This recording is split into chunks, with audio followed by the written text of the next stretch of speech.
Welcome to the PH Journals podcast, where we explore hunting, wildlife management, and conservation. As hunters and conservationists, we know that hunting can be a powerful tool for wildlife conservation, generating revenue and promoting healthy ecosystems. Join us as we explore the latest research, interviewing experts and practitioners, and sharing stories from the field. Whether you're a hunter or conservationist, or simply interested in learning more about this somewhat controversial topic. Hi, my name is Dylan Love. I'm a professional hunter out of the southern tip of the Dark Continent. Join us as I believe hunting is our best conservation tool we have to offer. Doug, I'm amazed with you having the opportunity or giving me the opportunity and taking some time out of your day. I mean, you're always such a busy man to join me on the podcast once again. I think this whole podcast episode is just going to tie in perfectly. I'm so tired of hearing my own voice about the issues that we've succumbed to in the professional hunting world. And I really just wanted to touch base with you on the after effects of COVID. You know, back then before what kind of disrupted the industry for a very, very long time, to kind of where we are now. And I feel it's such an important question that we need to ask, because I don't really have the expertise in as far as what's really going on behind the scenes with the taxidermy industry. So what better way to kick things off? How are you keeping? How's it going? Fit and fine, and things are going well, and always positive, you know. Yeah.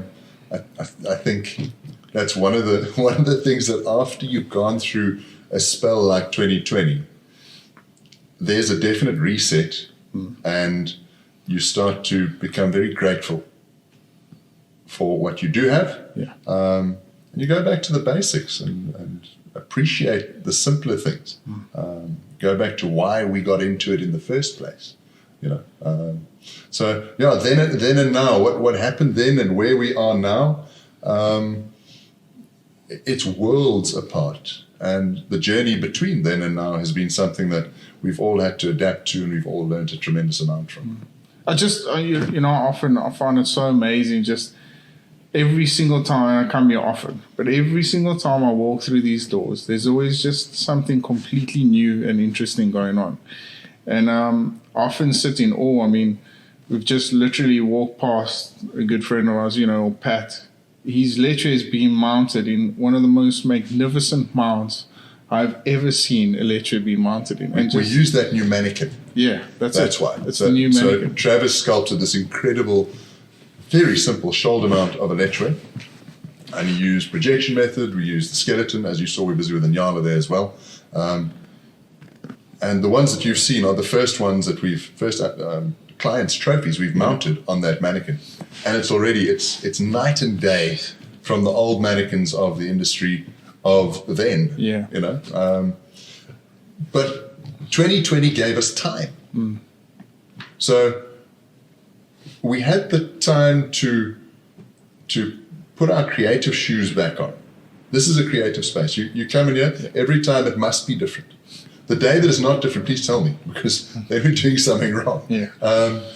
But yeah, the 2020 was the kickoff for us to embrace our creative sides again, and it was, in that respect, awesome. Yeah, I can only imagine. But Doug, to touch on the ugly side of what 2020 caused, the aftermath. I mean, I've for a couple of episodes now, I've run through what us as professional hunters are struggling from. I mean, just something very, very small, the interest rate spiking now for the last couple of weeks, The ugly side of taxidermy, what has been some of the struggles that you guys have come to have to face? I mean, it's a tough one, but, you're a very honest man. And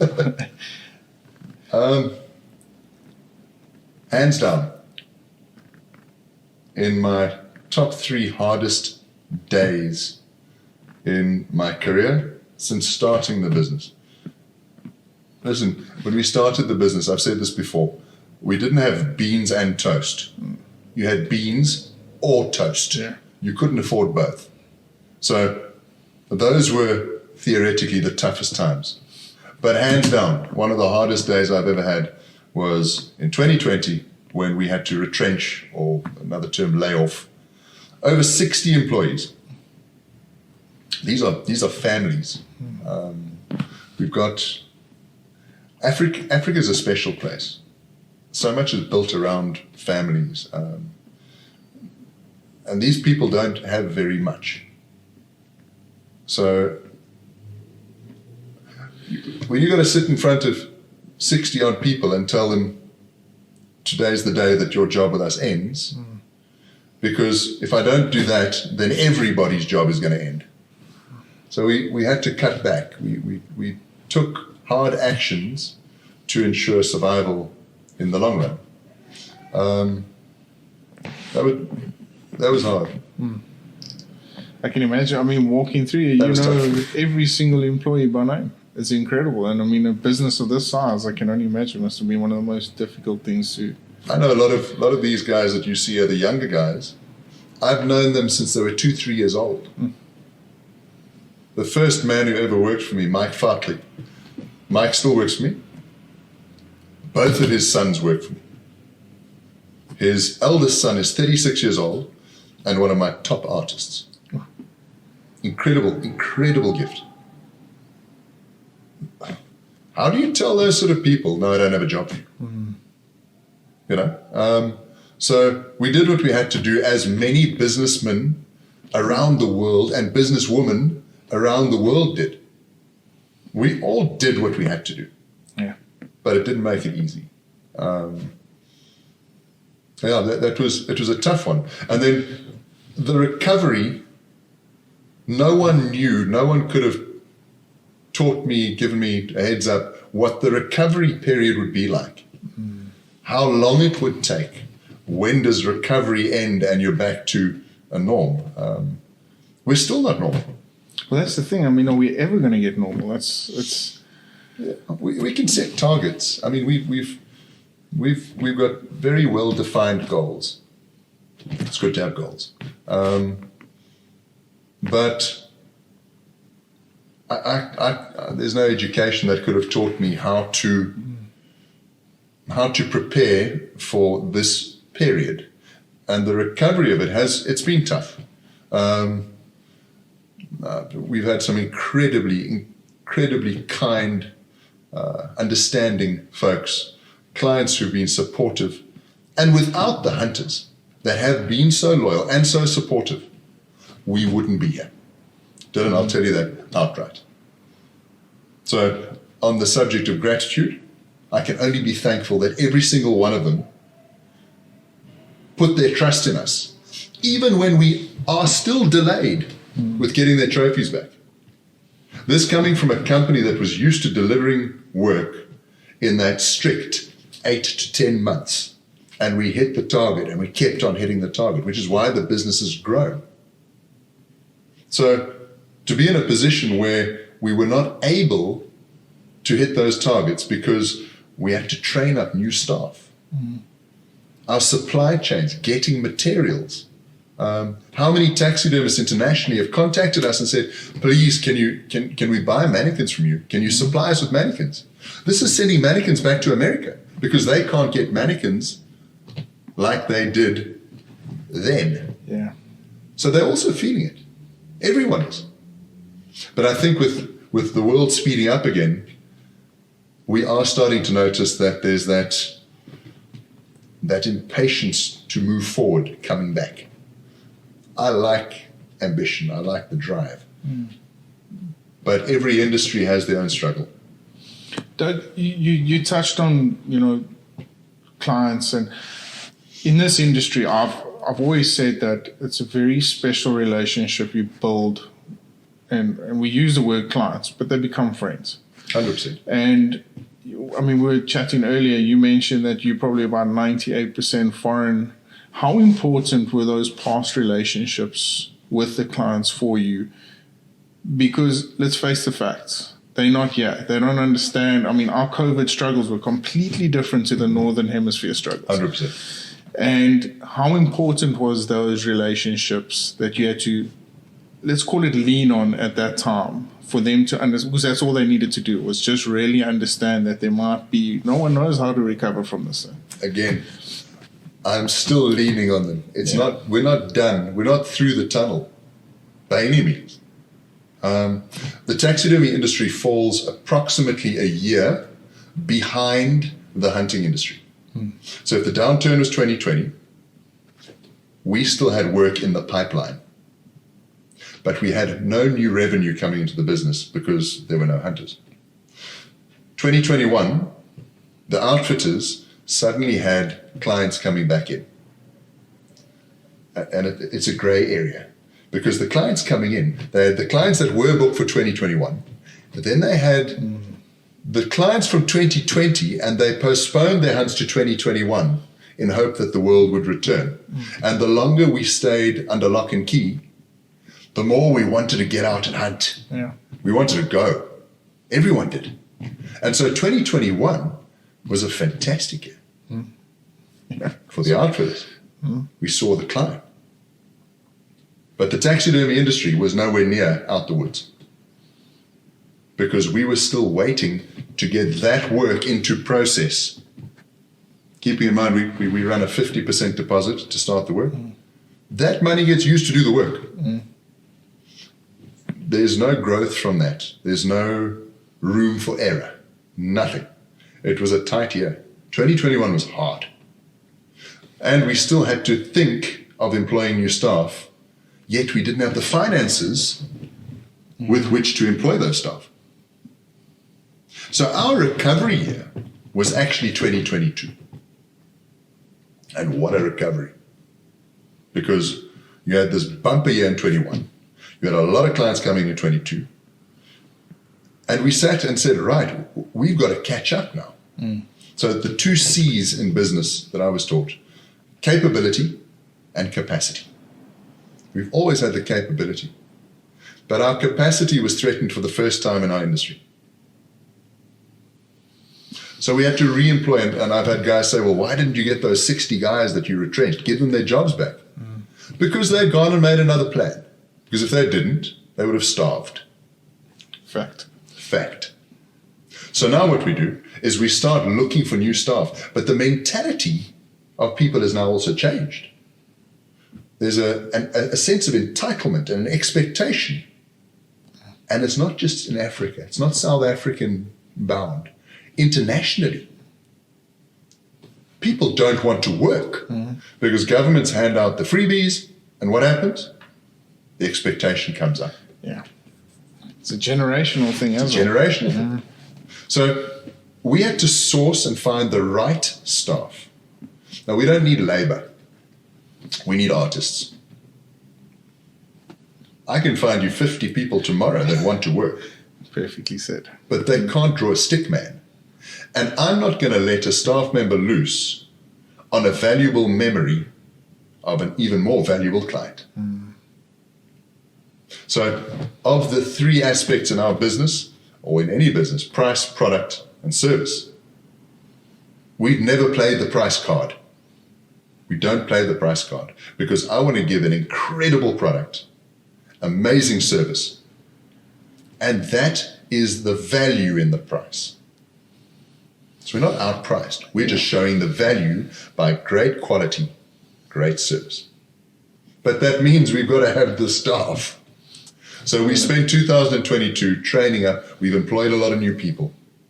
And only now, through 2023, are we seeing the rewards of that training with those individuals. The work is beautiful. You've seen it. Yeah, it's incredible. From the lecture, the zebras, the new buffalo mannequin is spectacular. That eland is groundbreaking. I'm proud to put that work on our hunters' walls. Even if it comes with an apology that we're late. We won't be late forever. Based upon what we're working towards and the plan that's in place, and it's an active daily plan. We should be on track to an 8 to 10 month turnaround by the month of November 2023. Even with all the developments you've gone through, you still think that you guys will be able to stick in that Yes. time frame? Absolutely. That's impressive, Doug. I mean, that's, I always said it's something in the industry to just be a part of the game. But to change it completely, it takes very special attention to detail. Because, like you said, it's people's relationship. It's hard-earned money that you're handling. And it's such a unique way of going about it by still wanting to offer the best possible service. I mean, I can only imagine how stressful these past couple of years must have been for you. It's been stressful. That's wild. I mean, it's incredible. But so, Doug, I just wanted to touch on the price point side of things. And I know it's not something you like, but once again, I don't think too many people out of South Africa actually understand the hardship that we go through. I mean, when pulling in here, you said you've been a little bit late, but pulling in here, I see this massive generator. Load shedding is a real deal. And the fact that you guys have been able to incorporate that into the business without, like, very subtly, when that increases the cost of every single animal that sits here in these showrooms, and it's an important thing that people need to understand, is that that's one of the struggles that we go through, is everyday load. It is a struggle, or is it just a change that we need to adapt to? If you can view it as a change that you simply need to adapt to, the word trouble and hardships and all the rest, it's quite a heavy weight to bear. So one of the things we do in the business that very few people understand is that we try and have as green a footprint as we can. Every hunter out there knows, you know what, go onto social media and they're just bashing hunters left, right, and center. Yeah. Okay. What they don't know about this business, perhaps, is we don't use municipal water. Nothing. We catch all the water off the roof. We channel it into massive tanks. We pump it through the business. Where we can recycle it using chemistry, we bring it back into process. So when it rains, our tanks fill. And we maintain our gutters and we look after our roofs. On top of the roof of this building are solar panels. So a lot of people don't know we've invested in solar so that we have a lower footprint. And I want the staff to keep working. Because if we don't have lights, how do we keep people employed? If we can't employ them, how do they feed their families? Done. And all of those things do come at a price. But the funniest thing is we haven't hiked our prices to accommodate this. Yeah. That's the point. Yeah, oh, sorry. But beautiful, I mean, you commented on the kudu earlier, and we both, I mean, any East Cape boy loves a kudu. Any hunter loves a kudu, right? Our kudu has only gone up by, I think it's either 80 or 110. $80 or $110 in the last 12 years. That's the escalation. Yeah. Do yourself a favor. Go and look at how much a 2-liter Coke cost you 10 years ago and look at it today. Go and look at what a case of beer cost 10 years ago. Look at it today. Look at a pickup, a Toyota Bucky. What did a Toyota pickup cost 10 years ago and what do they cost today? All of those companies have radically pumped their prices up to accommodate changes. We've pushed the price of kudus up by $100 in 10 years. It's wild. I mean, if you compare the buffalo above your head, and I love that buffalo, it's a gnarly old bull. If you compare apples with apples, because there's always going to be a cheaper taxidermist, a more expensive one. There's always going to be a cheaper outfit, a more expensive one. That's just the way life is. If you compare apples with apples, our buffalo costs $1,300 to do a shoulder mount. An equivalent mount in the United States today is going to cost you approximately $2,400. Plus, when you do that, you still have to pay the dip and pack. So that's another $350. So let's say 2,400 plus 350, 2,750. And then the guys are going to jump up and down and say, yeah, but the shipping. The shipping still has to be paid for. So let's take a portion of that and say the dip and pack shipping is going to cost you $500. Take that off the shipping of a mounted animal, which is $1,000. You're at $500. But our buffalo is only $1,300. The equivalent is $2,700. It's $1,400 difference. And they're not necessarily quicker than what you guys are going to be mounting. They're not quicker than us at all. It's not quicker. Even with our delays, we are still on par with the international market and primarily the US market. That being said and done, one of our strengths has always been we have voluminous labor and very talented labor, great artists. These individuals in this company are paid better than any other business in the industry in South Africa, because I treat them as artists. They are incredibly gifted. Yet we don't bump our prices to accommodate that. So we've never played the price card. We keep our prices constant. We make sure that we work efficiently, and it's worked for us. 100%. I mean, geez, just, you know, that's one thing I've always admired about your company, and I say this often in the industry, you kind of want to link yourself with people with the same sort of ethics, morals, and values within the industry, because I think that's probably one of the most important things. I mean, I'm sure I know plenty of guys that are just taking chances out there, trying to make a quick buck around every corner. Absolutely.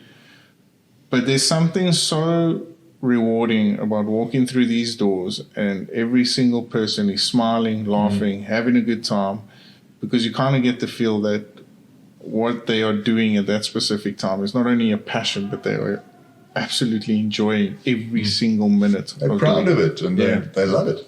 And I think that's also one of the most important things that people need to understand, is that by having work done here in South Africa, not only is it creating wonderful jobs, but it's also giving people a new opportunity, because they might have not had it pre-COVID. Correct. Now all of a sudden, it's like a candle lit again.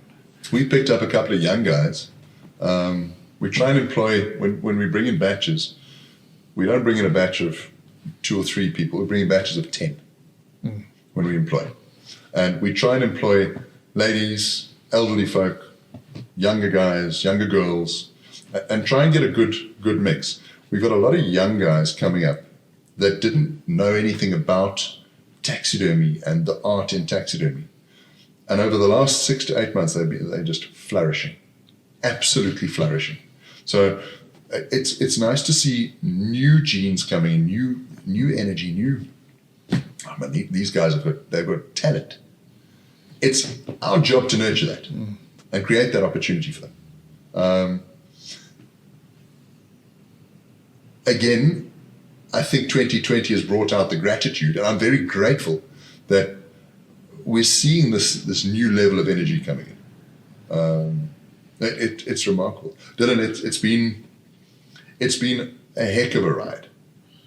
I can imagine. And the last 3 years in my life story, my book, the last 3 years have been a very, very unusual chapter, because it's had high drama, high action, blood, sweat, and tears, the whole 9 yards. I always appreciate chatting to yourself and PH Journals and your audience, because I think you have a very sincere segment of the entire hunting market. And one of the big things for me is to express the gratitude and just be human about the fact that we've also gone through supply chain issues. We've gone through staffing issues. The build-up has been tough. The banking world is not what it used to be. I mean, Yeah. the country gets grey listed and ungrey listed and this listed and this politician's talking to that politician. It creates dynamics in business that we weren't prepared for. But at the heart of it, we love hunting. And it's amazing to see positive energy back in the hunting industry. The Eastern Cape has had rain, so the veld looks phenomenal. Yeah. You know, we're seeing good quality trophies. So more than ever, the hunting industry is alive with opportunity. The taxidermy industry is alive with opportunity. But would we have been here if we hadn't had the hardships of 2020? Well, I was going to play devil's advocate over here, and I thought, well, let me try and ask you from a different perspective. There's been a lot of changes in the past couple of months that I've seen, as far as, like we mentioned, mannequins. I mean, right now, we spoke about it earlier, Travis got a full mount in Yala going up. Why do all the changes when, like you said, you're a little bit behind as far as delivering on service? It's an awakening. It's the only word I can spurt out right now. When you get into the same rhythm in any business for too long, it becomes a motion. And I think up until 2020, there was a period where we were in the motions. We'd had some tremendous successes, done some incredible trophy rooms, beautiful work, seen some amazing, amazing trophies from clients from all over the place. 2020 comes along, and it forced us to evaluate what is important. And I go back to it again. There are three aspects that we can focus on in business: price, product, service. You can't have all three. You've got to choose. So we choose product and service, because I want to create beautiful work with a great service, and that will justify the value to the client. The price, we're still not crazy out there. That's the thing. Yeah. I'm not saying we're going to get expensive. We're not. I told you, we haven't changed our prices, and I'm not going to. But we are committed to producing beautiful work. And I think 2020 reminded us to always stay hungry. So we are pushing ourselves to create better mannequins. But with a better mannequin, the artist is capable of doing better work. On the old mannequins, we were pressurizing these individuals to create beautiful work, and it was hard. I'll give you an example on an eland. A lot of people don't know the intricacies of mounting an eland. It's not easy. It's tough. We used to take approximately 16 to 18 hours, hands-on hours, to mount an eland. This is after tanning and after everything. Because we'd have to manipulate the mannequin to such a degree to get the fit of that skin. Because we don't cut the skin to fit the mannequin. We cut the mannequin to fit the skin. So we sculpt this new I say we. It's not we. Travis sculpted this new mannequin. And it was a drawn-out process and cost a ton. But he assured me it would be the best. And there were days I looked and I thought, Trav, what are we doing here, boy? And he said, we got this. It's fine. We can now do an eland in a day, because the mannequin has the anatomy in place. The dewlap falls naturally. The earbuds are in place. The eye socket. Everything is meticulously worked out, that we can produce an incredibly high level of work in a more efficient time. So while I'm spending time with the guys developing new mannequins, developing new methodologies, the outcome is higher quality of work, better efficiency, better value for money. Client wins. I'm happy. Doug, that's an incredible way of looking at things. And I mean, I can only imagine the conflict you must have had. For instance, exactly what you're saying about the mannequin now. Pat came and hunted that Letchway with me in 2021. And I think it's just luck of the draw that he's came out now. But for you to, for that client, I'm sure Pat's a different case because I'm sure he hasn't been as impatient. I don't know. I could be wrong. I told Pat I wanted to mount it on the new mannequin. But this is the most incredible thing. How difficult has it been? Or like we mentioned earlier, is it just past relationships that have really just got you through these experimental times but difficult times? Absolutely. And I mean, it's got to be probably one of the most important from, I think, in the industry from an all-round aspect. Outfitting, PHing, taxidermy, and maybe even shipping and stuff. We haven't touched on that yet. But relationships are probably the most important. Trust. It's trust. There. I think that's it. If the relationship is good, it means it has an underlying factor of trust. If the trust is in place, then we win. I mean, it's absolutely. I mean, I'll never forget. I came here. Must have been last year, where one of your staff hit a bushback with I think it was the Quantum they hit it with. No, that's a story for another day. Anyway, and you threw this thing in, and you've full mounted now, completely different to anything else I've ever seen before. And likewise, what you're doing with the Inyala. I mean, it's absolutely incredible. But it's at some point you had to say, I'm going to take this risk. And these people are going to follow me along and trust me in it. Or they're not. And has it been easy? Has it been well accepted? Or are you still fighting battles? Every day is the fight. It's interesting. Because they're just impatient. They want to see their... It's reality. I mean, we love the animals we hunt. We're hunters. We love it. And I've been on the receiving end. I understand what it's like to wait for taxidermy. I've gone through the note. I've hunted in the US and had taxidermy done over there by incredibly, incredibly talented taxidermists and shipped it back to myself to experience this. So life has picked up momentum again. But the reality from where we sit is we're a year behind the outfitter. It takes time for us to build the momentum in art because it's not labor, it's art. We're creating beautiful things that house the memories that you will nurture as a hunter and as a client. You will nurture those memories through the trophy. They are the ultimate prop for a wonderful story. And I cannot afford not to give them the respect they deserve. It's that easy. So, by and large, most of our clients have been incredibly patient and very understanding. Those that have been less patient and less understanding, I actually appreciate and I understand where they're from and where they're at as well. And I'm sorry. We're working hard at it. What is different in this company, I can only say this because I'm in it. I cannot speak for other companies. But in this company, I stand at the helm. I'm right at the front. And I know that every day we come in here and we give it our best. And we're going to get quicker. And I appreciate the patience. And I can only ask that the folks that are out there that are waiting, bear with me.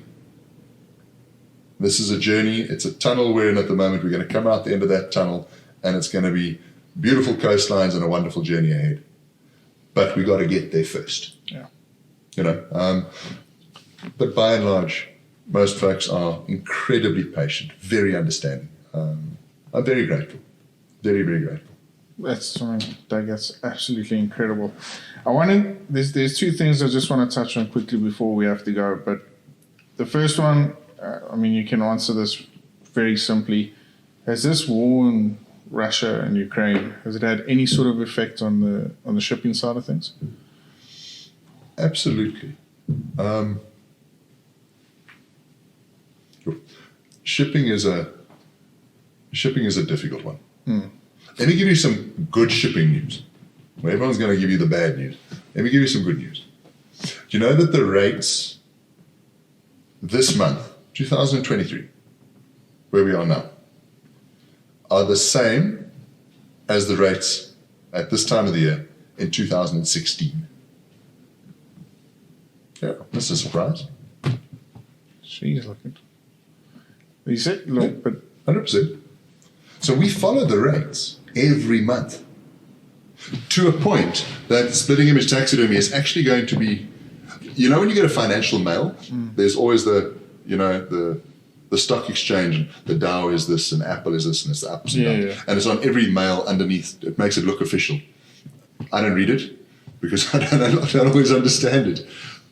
We're actually going to be putting in and publishing the monthly rates in the shipping industry going forward. Ocean freight and airliners. Which carriers are charging what, and what the current rate is on a monthly basis. We've got the information. We follow the rates very carefully. So at the moment, if you go back to 2016, it's almost 10 years back. Mm-hmm. That's 7 years ago. It's the same rates as we got at the moment. Yet everyone is under the perception that the rates are so bad, the rates are so bad. Don't do taxidermy, it's too expensive. There are some good rates coming out. We had a case recently where the research showed that it was cheaper to fly your trophies back by air freight because the demurrage and the storage of the container and the vessels available. Because remember, all the vessels that used to travel kind of the European route, those guys are now avoiding that because they don't want to get involved with the mess that's up near Russia. So all of that commodity is now shipping which way? Other way around. Other way around. So there's more commodity going this way and fewer vessels available. So what's happened is the cost of ocean freight has come up. Oh, okay. The air freight just jumped on and said, we'll take it. And they're shipping. It's a volumes game. Freight forwarders that have a lot of volume are able to negotiate lower rates. Makes sense. Makes sense? Yeah. So Splitting Image Taxidermy we've got good relationships with a number of shippers. In the past, we had one primary shipper that used to handle a lot of our work. We've got 3 shippers now. So if we put it out and say, guys, here's a client, bid on the offer, make an offer on the work. Tender on it. Tender on it. Give the client the opportunity at the win. And you know what the scariest thing is? They all come back pretty much the same. Because the rates are actually set by the airline organizations and the ocean freight organizations. So there's a set rate. Your average margin that a freight forwarder makes is between 60 US cents per volumetric kilogram and about $1.80 per volumetric kilogram. That's their margin. That's it. It's not much. It's not much. It's a mass. It's a scale game for them. So shipping on the whole has been affected by that whole Russian episode up there. But we are starting to see some positives from air freight. Yeah. And that's both for taxidermy and for dip and pack, which is wonderful. Especially locally. I mean, more people are going to want to do it locally. Absolutely. Absolutely. And we've seen that. Yeah. With the quality, they're looking at it and going, man, these guys know what they're doing. Exactly. And I appreciate that because, we work hard at it. And now they're looking at the fact that we can get their trophies back to the US at the same principal rates as 2016. It's like Back to the Future. It's awesome. I mean, yeah, it's then and now. But I think that whole shipping thing it's come up more and more frequently in my questions, my Q&A that I do on my social media feed. And I think I would love to sit down and have a full-on episode on that one. I think that's a fantastic idea. But before we go, and I had it down here in my notes, is that, wow, why are we doing this? But I think I kind of want to change it after what I've experienced today, and especially seeing you, how passionate you still are. Doug, what's keeping you going? You know what? It's actually these kind of conversations, the then and the now. Because if I look at where we were and how we've made advances and we're making it and we're keeping people employed. We've got so many success stories within the success story.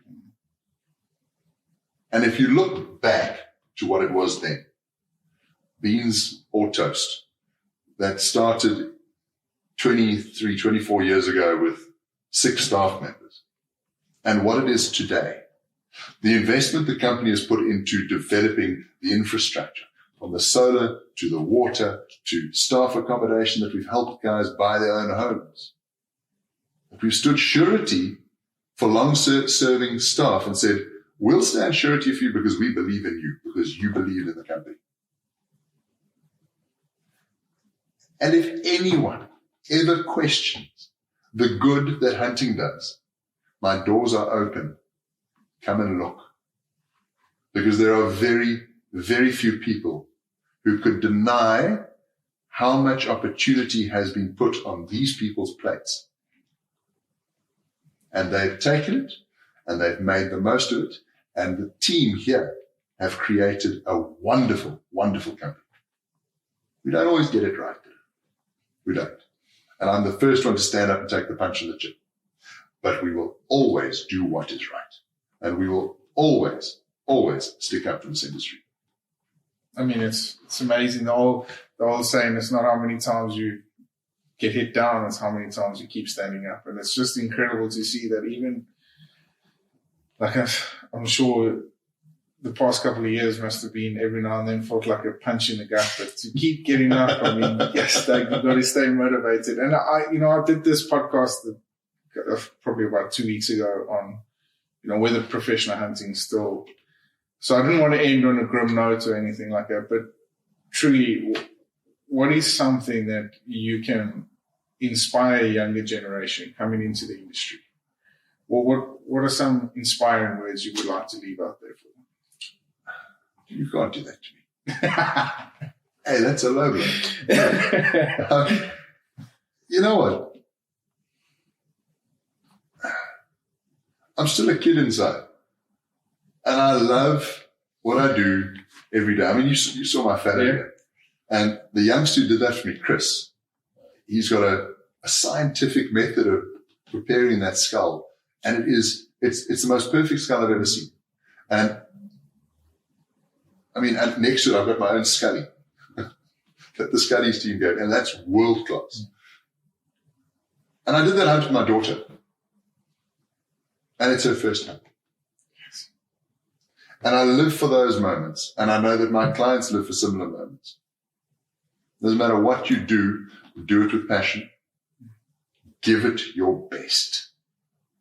You're going to make mistakes. I've made thousands, and I'm still going to make more.